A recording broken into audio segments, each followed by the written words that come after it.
Te Maria, I'm Sheree Kinnear, and these are the latest New Zealand Herald headlines.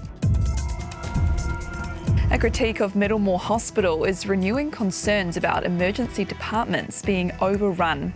Local Democracy reporting says the hospital's been slammed in a report after a patient died after leaving its emergency department, having been told it would take hours for them to be seen.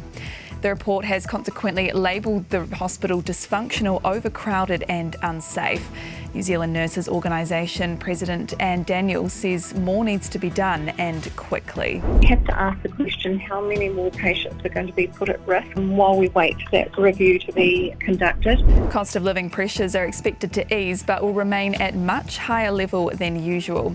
Statistics New Zealand's poised to unveil the latest inflation figures later this morning.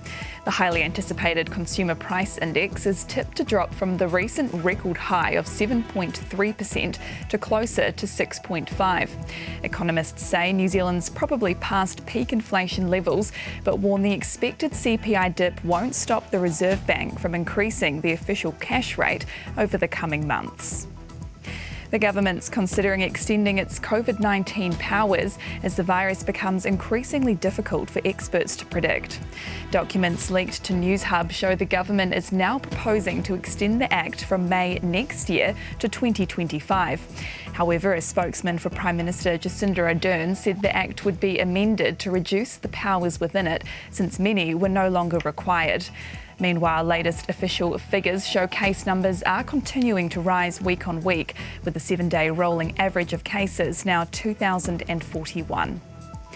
To world news, new UK Chancellor Jeremy Hunt has outlined his stance to reverse almost all tax cut plans announced just 3 weeks ago.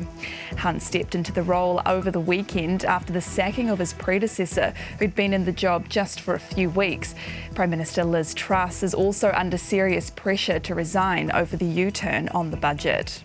We cannot control what is happening in the rest of the world, but when the interest of economic stability means the government needs to change course, we will do so. And at least 3 explosions have been heard in the Ukraine capital, KIEV, after earlier air raid sirens. The BBC reports the mayor says residential buildings have been damaged. A spokesperson for President Zelensky says the attacks are being made by so-called KAMIKAZE drones. And those are the latest New Zealand Herald headlines. For more stories and to stay up to date, head to nzherald.co.nz. Kia pai te rā. Thanks for checking out our YouTube channel. To stay up to date with all the latest news from the New Zealand Herald, click the subscribe button below or check out one of the videos here, and head over to nzherald.co.nz for more details on these stories and more.